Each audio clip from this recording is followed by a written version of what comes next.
Good morning students. संस्कार भारती की online classes में आपका हार्दिक स्वागत है। बीए पार्ट सेकंड में अपना टॉपिक चल रहा है जनसंख्या का। जनसंख्या का दूसरा नया टॉपिक है प्रमुख जनसंख्या महासमूह। यानी कि देखो, जनसंख्या घनत्व और वितरण को प्रभावित करने वाले कारक अपन ने पढ़ लिए। और जनसंख्या का जो वितरण है, सघन जनसंख्या के रूप में कौन कौन से देश आते हैं विश्व के अंदर, सामान्य के अंदर कौन कौन से देश आते हैं, सामान्य में क्या परिस्थितियां रहती हैं, एक आपका लास्ट है विरल जनसंख्या प्रदेश। तो इस तरीके से अपन ने जनसंख्या के वितरण को अलग अलग देशों के अंदर जनसंख्या वितरण को 3 रूपों के अंदर अपन ने पढ़ लिया था, जिसके अंदर आपका सघन जनसंख्या वाले क्षेत्र आए थे, सामान्य जनसंख्या वाले क्षेत्र और विरल जनसंख्या वाले क्षेत्र। इनको क्या है, इनकी जो जनसंख्या है, उनका वातावरण है, उनकी जलवायु है, इस आधार पे सघन जनसंख्या है वहाँ पे निवास करती है, विरल जनसंख्या वहाँ पे जहाँ पे विरल जनसंख्या रहती है, तो विरल है या कम जनसंख्या वहाँ पे क्यों पाई जाती है, उसका रीजन, ये सारी चीजें अपन ने जनसंख्या वितरण के अंदर 3 रूपों में अध्ययन कर लिया था। आज अपना नया टॉपिक है जनसंख्या से संबंधित प्रमुख जनसंख्या महासमूह। यानी कि पूरे विश्व की जनसंख्या के महासमूह को, यानी कि जनसंख्या जो पूरे विश्व के अंदर पाई जाती है उसको 4 रूपों के अंदर बांटा गया है। बड़े बड़े महासमूह बनाए गए और उन महासमूहों के अंदर जनसंख्या का जो वितरण है, वो जनसंख्या है वो किस रूप के अंदर अधिक पाई जाती है। यानी कि जिस तरीके से आपके महाद्वीप बनाए गए हैं उसी तरीके से जनसंख्या के समूह को पढ़ने के लिए 4 रूपों के अंदर बांटा गया है। उसके अंदर एक फर्स्ट आता है एशियाई जनसमूह, दूसरा आता है यूरोपियन महासमूह, तीसरा आता है आपका अमेरिकन महाजन समूह और चौथा आता है अफ्रीकन महाजन समूह। तो इस रूपों में जनसंख्या का जो वितरण है वो महासमूह के रूप के अंदर बांटा गया है। और लगभग आपका ये क्वेश्चन है, एक तो जनसंख्या वितरण को प्रभावित करने वाले कारक, दूसरा अगर जनसंख्या की बात करते हैं टॉपिक में तो आपका ये क्या है, बड़ा क्वेश्चन के रूप के अंदर एग्जाम में पूछा जाता है कि विश्व में कितने महाजन समूह हैं, या विश्व के महाजन समूह को बांटते हुए 2 महाजन समूह का वर्णन कीजिए, या पूछ सकते हैं महाजन समूह का वर्णन कीजिए। तो इस तरीके से आपके 15 नंबर का ये जो प्रश्न है ये लगभग पूछा जाता है। तो आज अपन चर्चा कर लेते हैं महाजन समूहों की, जिसमें अपन विस्तार से अध्ययन करेंगे। महाजन समूह को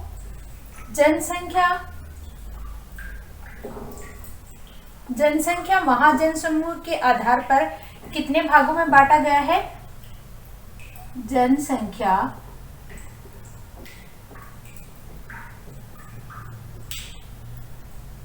महासमूह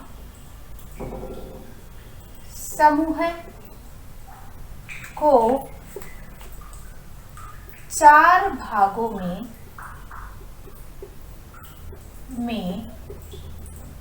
बांटा गया है। और वो 4 भाग हैं आपके। सबसे पहला एशियाई जनसंख्या जन समूह, दूसरा है यूरोपीय जनसंख्या जन समूह, तीसरा है अमेरिका या अमेरिकन जनसंख्या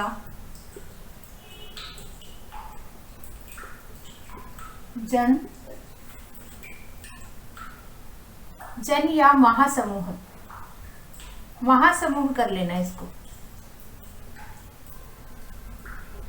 महासमूह। चौथा है अफ्रीकन जनसंख्या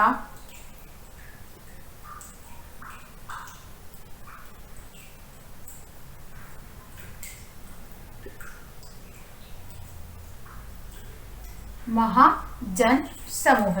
तो इस आधार पे जनसंख्या को 4 आधार के रूप में बांटा गया है। देखो, विश्व में जनसंख्या के वितरण की अगर बात करते हैं तो कुल जनसंख्या का 80% भाग आपका उत्तरी गोलार्ध में पड़ता है। उत्तरी गोलार्ध का जो आपका अक्षांश है वो उत्तरी 20 डिग्री उत्तरी अक्षांश से 60 डिग्री उत्तरी अक्षांशों के मध्य पाया जाता है। और इसी रूप में ये तो आपके क्या हो गए, 4 महाजन समूह हो गए। और इस महाजन समूह की अगर बात करते हैं तो विश्व की 80% जनसंख्या 20 डिग्री उत्तरी अक्षांशों से 60 डिग्री उत्तरी अक्षांशों के मध्य मिलती है। तो लगभग जो आपकी विश्व की 100% जनसंख्या में 80% जो जनसंख्या है वो आपके कौन से अक्षांशों में, 20 डिग्री अक्षांश से 60 डिग्री उत्तरी अक्षांश, यानी कि गोलार्ध है। विश्व के अंदर आपके गोलार्ध हैं वो 2 हैं, उत्तरी गोलार्ध और दक्षिणी गोलार्ध।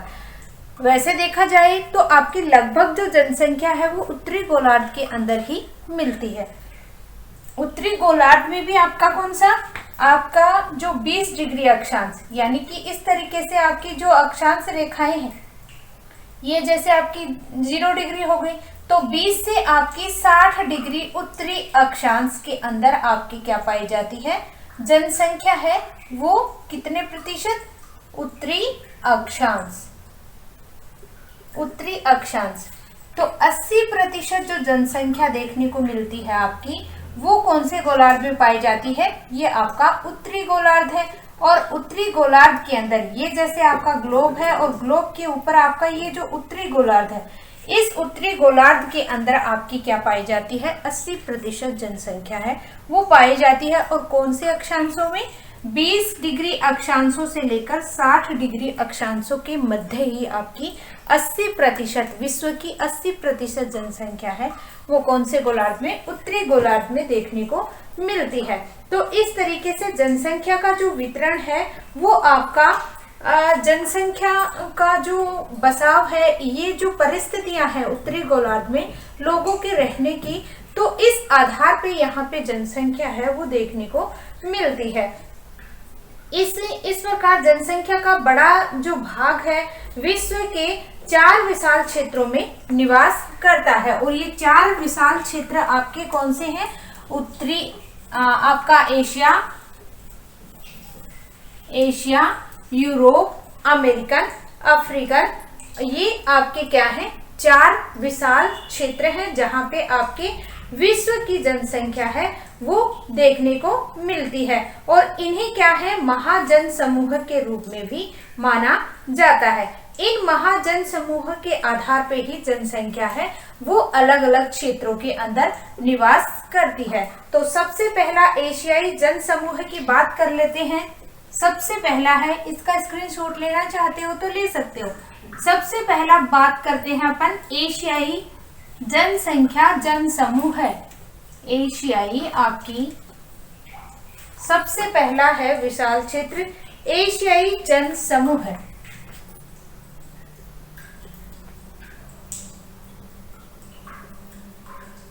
ठीक है, देखो, एशियाई जन समूह की अगर बात करते हैं तो एशिया आपका कौन से गोलार्ध में पड़ता है?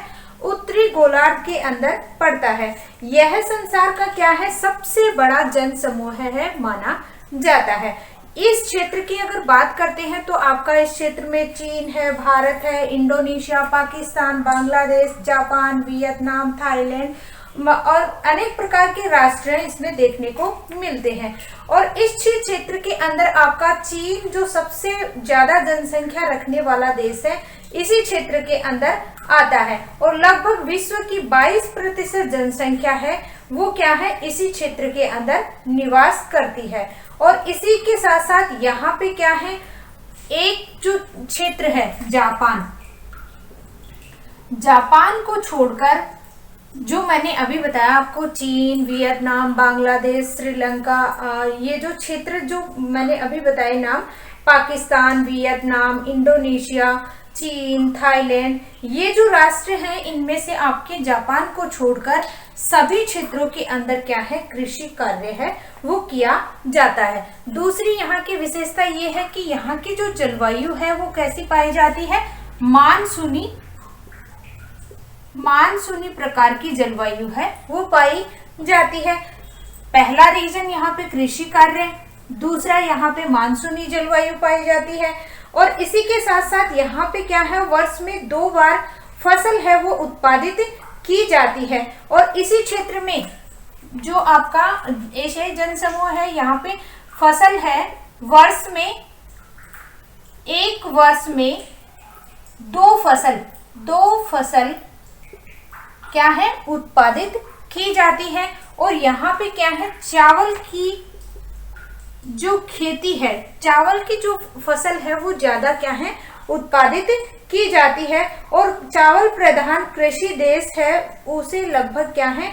यहाँ पे अगर देखा जाए तो प्रति हेक्टेयर उत्पादन तथा पोषण क्षमता अन्य फसलों की तुलना में क्या है? अधिक देखने को मिलता है। और यहाँ एशियाई क्षेत्र की अगर बात करते हैं तो प्रमुख फसल आपकी कौन सी है? यहाँ पे चावल की फसल को प्रमुख फसल के रूप के अंदर माना जाता है। और इसी क्षेत्र के अंदर जो सभ्यता पाई जाती है, इस मानव सभ्यता को क्या है? चावल सभ्यता के नाम से जाना जाता है। इस जन समूह की मानव सभ्यता को चावल सभ्यता भी कहा जाता है। कौन सी सभ्यता?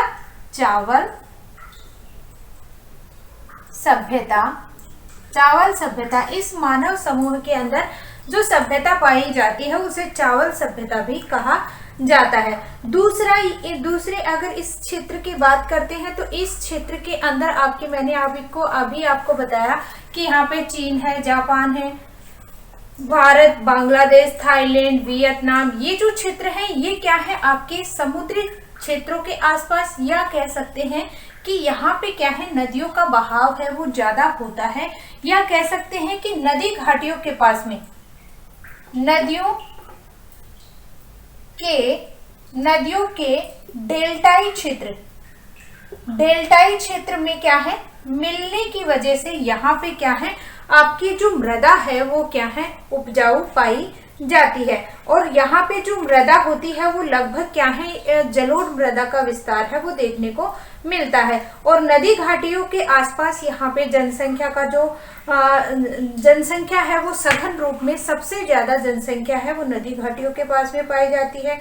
कृषि आधारित जनसंख्या की जो सभ्यता है, सघनता है वो आपकी गंगा है, यांगटीसी कियांग है, सी कियांग है, सिंधु नदियों के डेल्टाई क्षेत्र है, तो यहाँ पे क्या है? सर्वाधिक मानी जाती है। और गंगा के मैदान में स्थित उत्तर प्रदेश है, बिहार है, पश्चिमी बंगाल है, यहाँ पे अगर देखा जाए तो जनसंख्या का जो घनत्व है भारत के अंदर, जो पश्चिमी बंगाल है, आपका जो बिहार है और उत्तर प्रदेश है, ये जो राज्य हैं यहाँ पे आपकी जनसंख्या है वो अधिक देखने को मिलती है। तो इसी कारण यहाँ पे जनसंख्या घनत्व है वो अधिक मिलता है। और एशियाई जनसमूह के विस्तार की अगर बात करते हैं तो विस्तार आपका कितना है? 10 डिग्री उत्तरी अक्षांश से 40 डिग्री उत्तरी अक्षांशों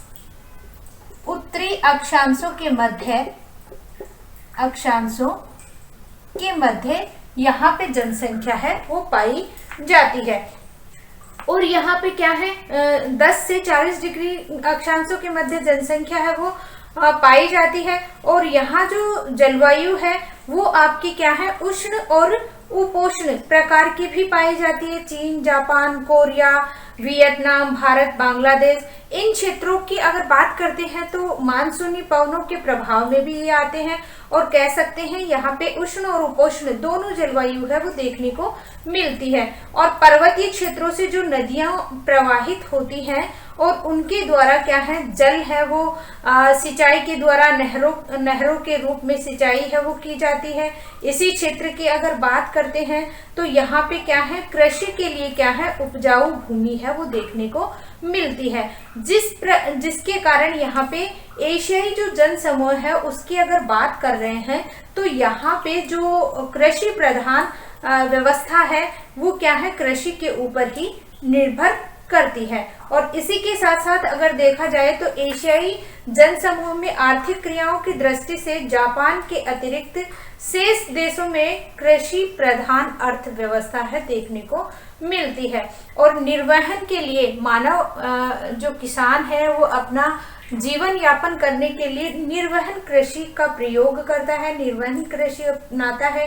खेतों का जो आकार होता है इन क्षेत्रों में वो छोटा पाया जाता है और पारंपरिक उपकरणों का क्या है प्रयोग करके यहाँ पे क्या है कृषि कार्य है वो की जाती है। और नवीनतम तकनीक, उर्वरक, उन्नत बीजों का प्रयोग यहाँ पे क्या है कम किया जाता है, जिसके कारण प्रति हेक्टेयर जो उत्पादन है इस क्षेत्र के अंदर वो क्या है आपका कम पाया जाता है। और इसी के साथ साथ यहाँ पे क्या है पशुपालन भी किया जाता है।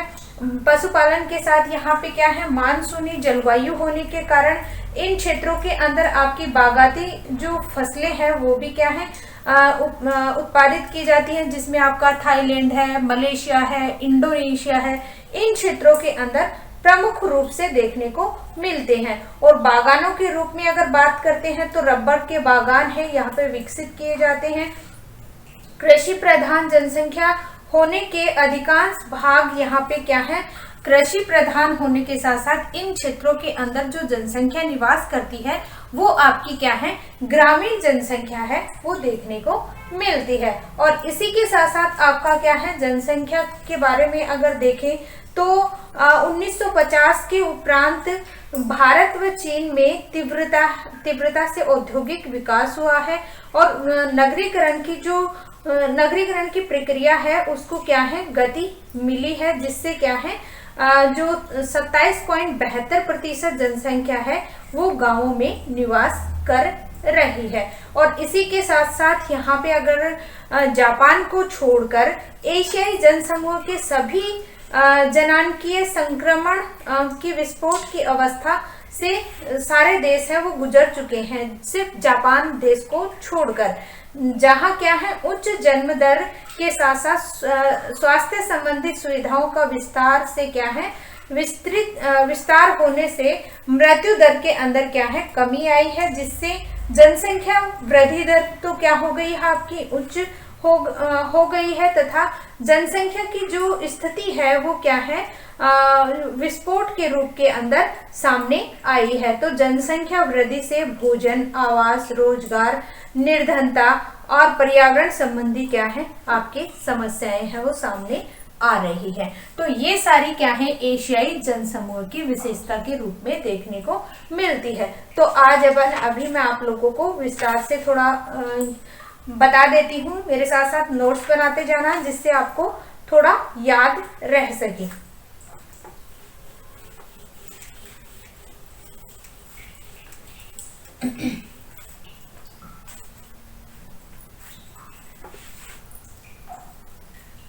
यह है जन समूह विश्व का सबसे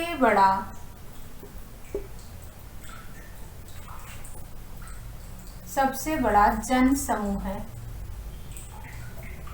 है सबसे बड़ा जनसमूह है। यहाँ मानसूनी जलवायु व उष्ण व उपोष्ण जलवायु पाई जाती है। यहाँ 20 डिग्री उत्तरी अक्षांशों से 60 डिग्री उत्तरी अक्षांशों के मध्य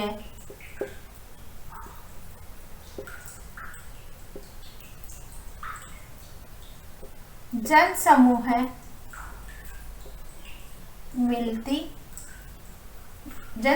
मिलते हैं।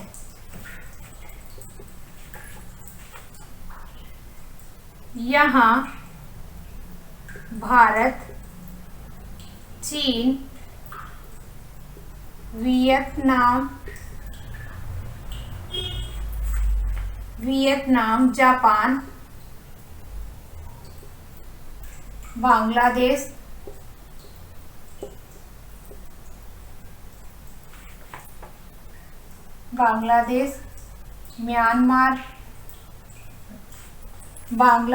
म्यांमार और यहाँ पे और कौन सा, इंडोनेशिया, पाकिस्तान, थाईलैंड, इंडोनेशिया,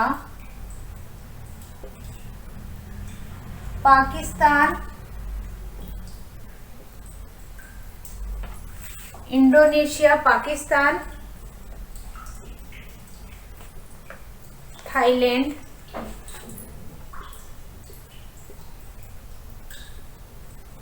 आदि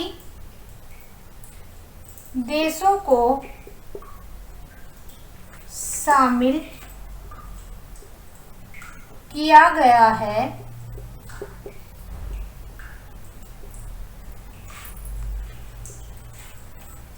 दूसरा, इसकी अगर बात करते हैं तो यहाँ पे क्या है, सबसे ज्यादा जो जनसंख्या है, चीन सबसे अधिक जनसंख्या वाला राष्ट्र है, जहां चीन सबसे ज्यादा जनसंख्या वाला राष्ट्र है, जो विश्व की 22% जनसंख्या रखता है। उसी के साथ साथ बात करते हैं तो एशियाई जनसमूह है, कृषि प्रधान जनसमूह में आता है। यहाँ प्रमुख रूप से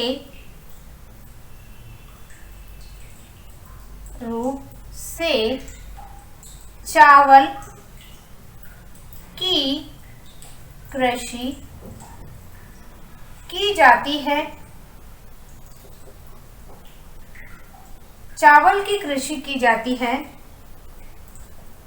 यहाँ प्रति हेक्टेयर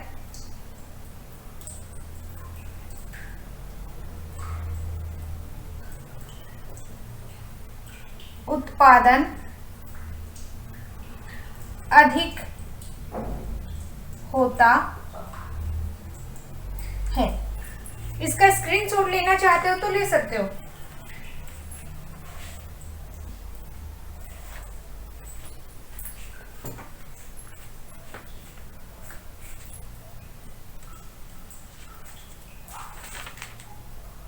दूसरा क्या है, इस जनसमूह की मानव सभ्यता को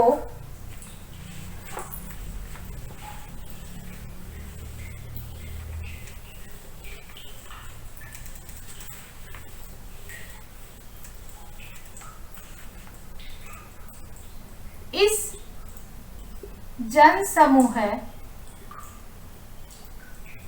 की मानव सभ्यता को चावल सभ्यता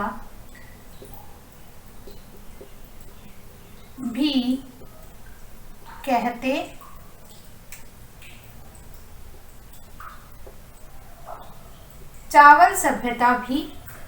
हैं। क्यों? क्योंकि यहाँ पे क्या है, कृषि कार्य के अंदर लगभग क्या है, आपकी चावल की कृषि है वो की जाती है। और यहाँ पे कृषि का जो रूप है वो क्या है, 2 रूपों के अंदर वर्ष में 2 फसलें हैं वो उत्पादित की जाती हैं। प्रति वर्ष यहाँ वर्ष में 2 फसलें उत्पादित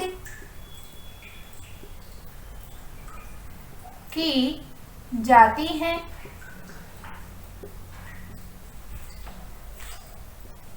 यहाँ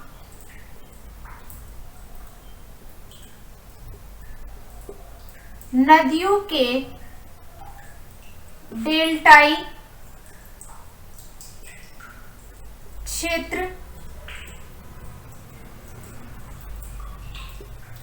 मिलते हैं, जहां जलोढ़ मृदा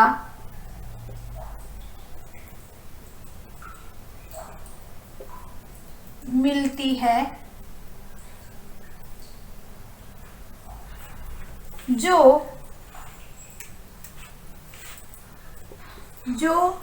कृषि के लिए अधिक उपयोगी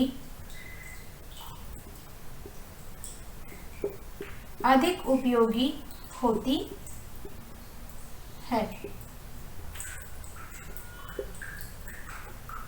जैसे सीकियांग, यांगटीसी कियांग,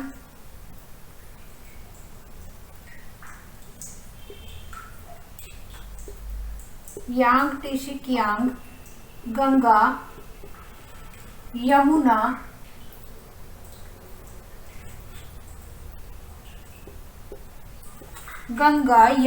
यांगटीसी कियांग, और इसी के साथ साथ कौन सी नदियां, सिंधु नदी,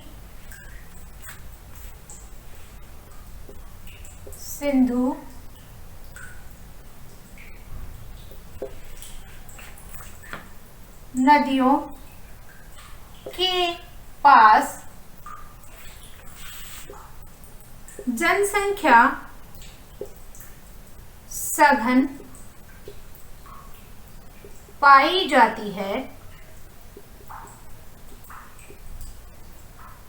दूसरा क्या है, यहाँ पे जनसंख्या, मिट्टी हो गई, आपका मिट्टी का जो कारण है वो हो गया। उसी के साथ साथ अगर देखा जाए तो गंगा का जो मैदान है भारत में गंगा मैदान के मैदान में उत्तर प्रदेश,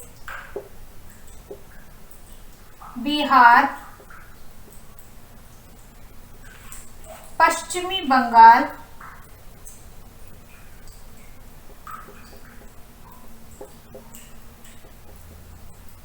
आदि राज्यों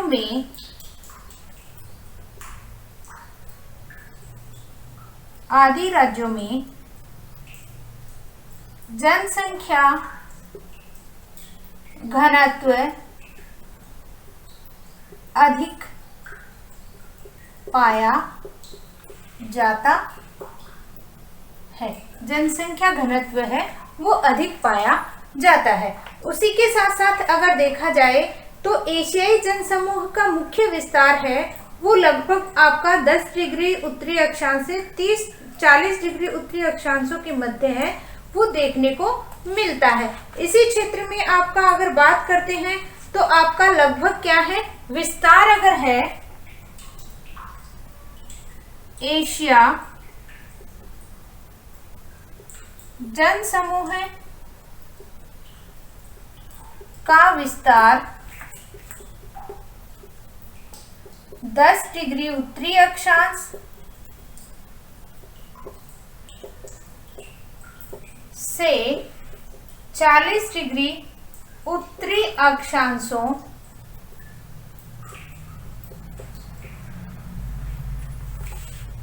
के मध्य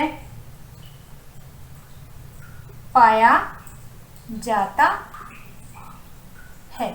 ठीक है, तो इस तरीके से सबसे ज्यादा जो जनसंख्या है वो कौन से गोलार्ध के अंदर, उत्तरी गोलार्ध में, और अक्षांश कौन सा, 10 डिग्री अक्षांश से 40 डिग्री अक्षांशों के मध्य है, जनसंख्या है वो अधिक पाई जाती है। और उसके अंदर आपके कौन से देश आ जाएंगे, चीन है, जापान है, कोरिया है, बांग्लादेश है, आपका भारत है और वियतनाम है, जिनके अंदर क्या है आपका जो जलवायु की अगर बात करते हैं तो जलवायु आपकी उपोष्ण, जो शुरू में मैंने आपको बता दी थी, मानसूनी, उपोष्ण और उष्ण जो जलवायु है वो देखने को मिलती है। और इन क्षेत्रों के अंदर पर्वतीय क्षेत्रों से जो निकलने वाली नदियां हैं वो क्या है आपकी सिंचाई, नहरों के रूप के अंदर आपकी सिंचाई के काम में आती हैं। इसी क्षेत्र की अगर बात करते हैं तो ये क्या है आपका कृषि प्रधान देशों के अंदर सम्मिलित किया जाता है, कृषि प्रधान देश के अंदर यह आता है। और इसके साथ साथ अगर बात करते हैं तो एशियाई जनसमूह में आर्थिक क्रियाओं की दृष्टि से जापान के अतिरिक्त शेष ऐसे देश हैं जहां पे क्या है कृषि प्रधान देश के रूप में माना जाता है। इसका स्क्रीनशॉट लेना चाहते हो तो ले सकते हो।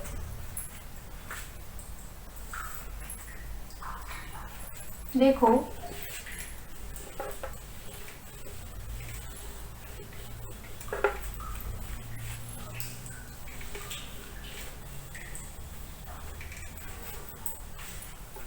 देखो एशियाई जनसमूह में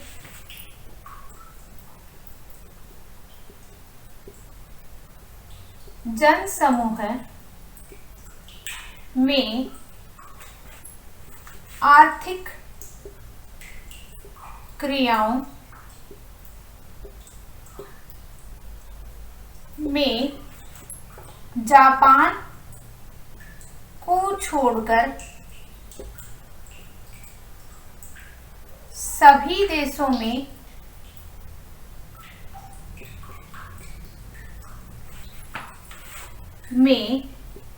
कृषि प्रधान अर्थव्यवस्था मिलती है। यहाँ खेतों का आकार छोटा होता है। यहाँ तकनीकों का व उन्नत बीजों का कम प्रयोग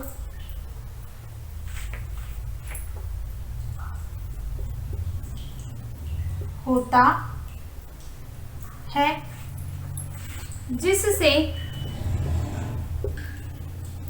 उत्पादन भी कम प्राप्त होता है। उत्पादन क्या है, बीज और उन्नत तकनीकों का क्या है यहाँ पे कम प्रयोग होता है, जिसके कारण आपका क्या है यहाँ पे उत्पादन है वो भी क्या होता है, कम प्राप्त होता है। दूसरा यहाँ पे कृषि के साथ साथ यहाँ पे क्या है पशुपालन भी किया जाता है। पशुपालन भी कृषि के साथ किया जाता है।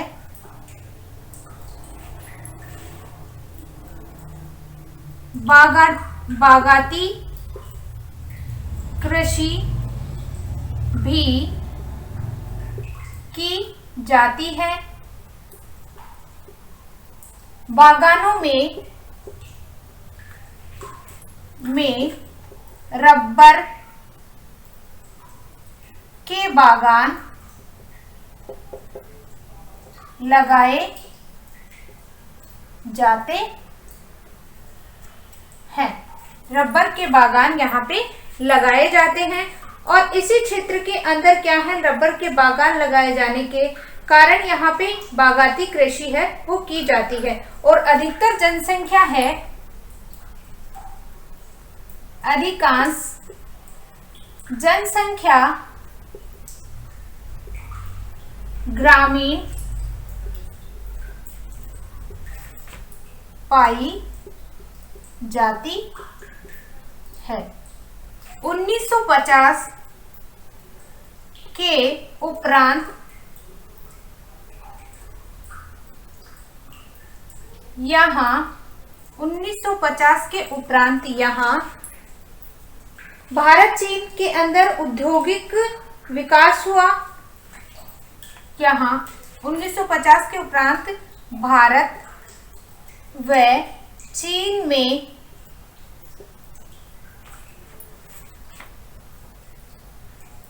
औद्योगिक विकास हुआ, जिससे औद्योगिक विकास हुआ जिससे आपकी क्या है, औद्योगिक विकास होने के कारण आपका नगरीकरण है, नगरीकरण की प्रक्रिया को गति मिली।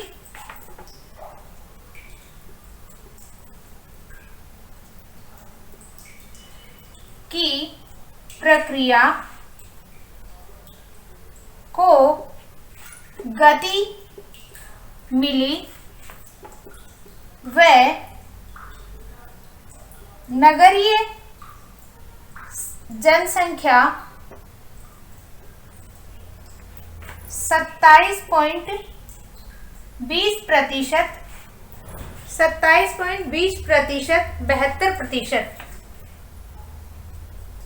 72% जनसंख्या है वो क्या हो गई, जनसंख्या नगरीय बन गई। इसका स्क्रीनशॉट लेना चाहते हो तो ले सकते हो, थोड़ा सा और बच गया है इसे जनसमूह में।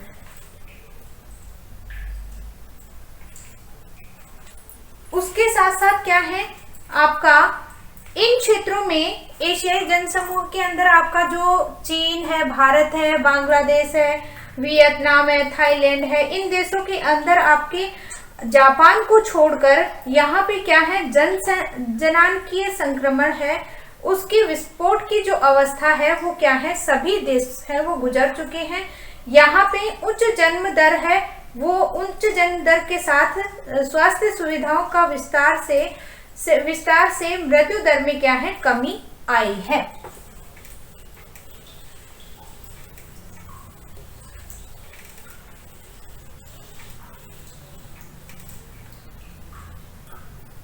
यहाँ जापान को छोड़कर सभी देश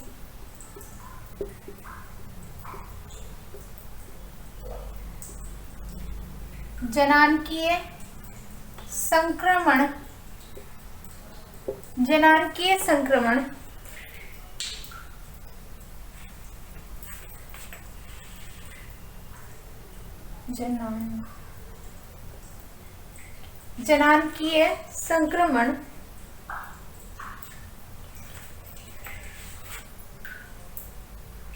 संक्रमण अवस्था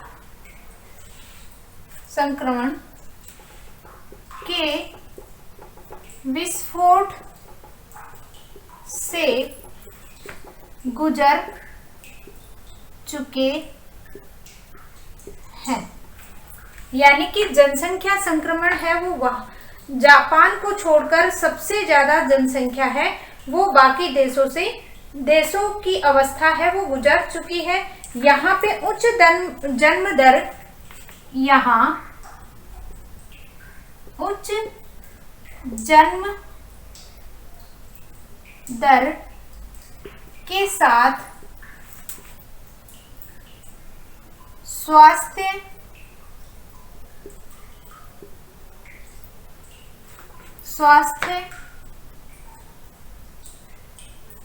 व स्वास्थ्य सुविधाएं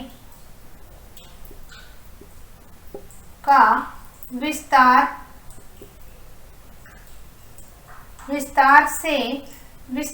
के कारण मृत्यु दर में कमी आई है।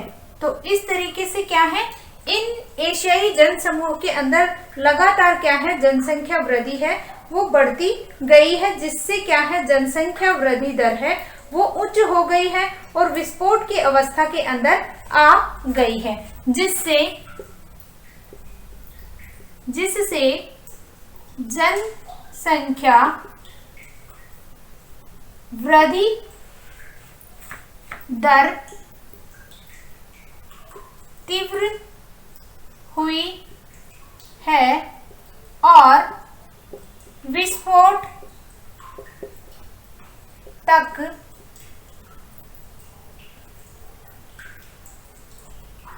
पहुंच गई है। दूसरा यहाँ पे लास्ट रीजन है, जनसंख्या वृद्धि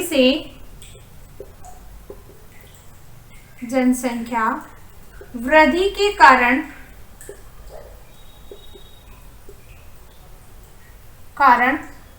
उनका पालन पोषण, जनसंख्या वृद्धि के कारण उनका पालन पोषण, आवास, भोजन